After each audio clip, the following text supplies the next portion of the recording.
Good morning, world. Happy 1st of August. Good morning, church.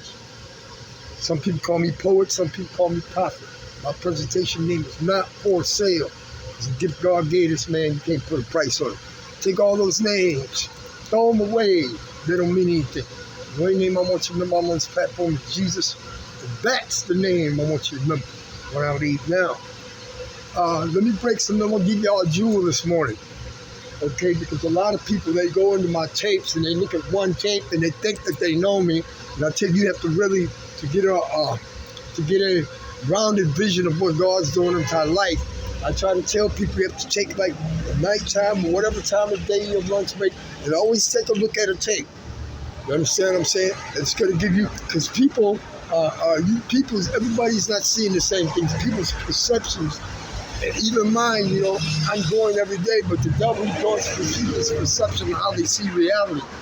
And I'm going to give you a truth, a spiritual truth today. And because I don't give everything at once, because you can give people so much that it will shake the foundation of what they already believe. So I'm trying to bring you in. It's just like you cannot take a heroin addict and snatch him straight off heroin. A lot of people preach this stuff. I ain't never did it. I ain't never seen it. And I'm not going to let that come out of my mouth. You understand what I'm saying? So people have to be drawn out of things. And this is the way God is working in my life. But let me share something with you. You have like everybody has a purpose. And everybody has a purpose. But you have some people in this life that they have divine purpose. They're like landmark people. And God is trying to use those people to bring about change in the world.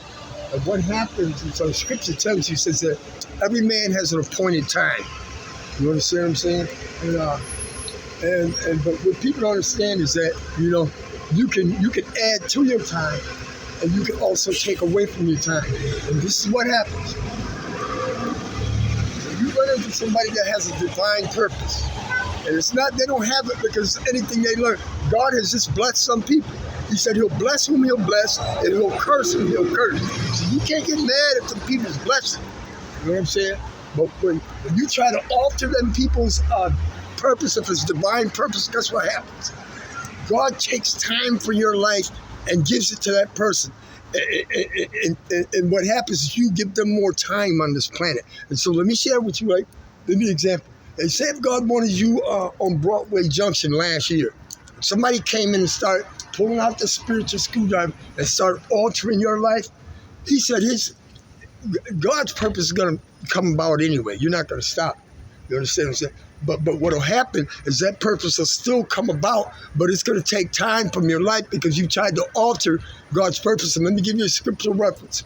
When Abraham took Sarah and he sold him to a king, and he had struck a deal with the king. And God went and told Abraham, he told that king, he said, you give that man back his wife. He said, because if you don't give that man's wife, God was going to wipe out that man's whole bloodline on this planet. He said that there would have never been even a trace that he was ever here. So when it comes to God's divine purpose, you don't alter it. And them things are still being made today. They're still being designed today. And so the message God has put in my heart, the message is this. Seek ye the Lord while he may be found. Call upon the Lord while he is near. Let the wicked man forsake his way, and the unrighteous man his thoughts. And let him return unto the Lord, and he will have mercy upon him. For his thoughts are not our thoughts, and these are his ways, our ways, saith the Lord. For as high as the heavens are above this earth, so are his ways higher than our ways, and his thoughts higher than our thoughts. As the rain cometh down and the snow from heaven, and returneth not thither to water the earth, that it may give seed to the sower, and bread to the eater, so shall his word be that shall go forth out from his mouth. It shall not return unto him void, but it shall accomplish that in which he pleases, and prosper in the thing whereunto that he sends it. So let these things be written in heaven, so let them be done.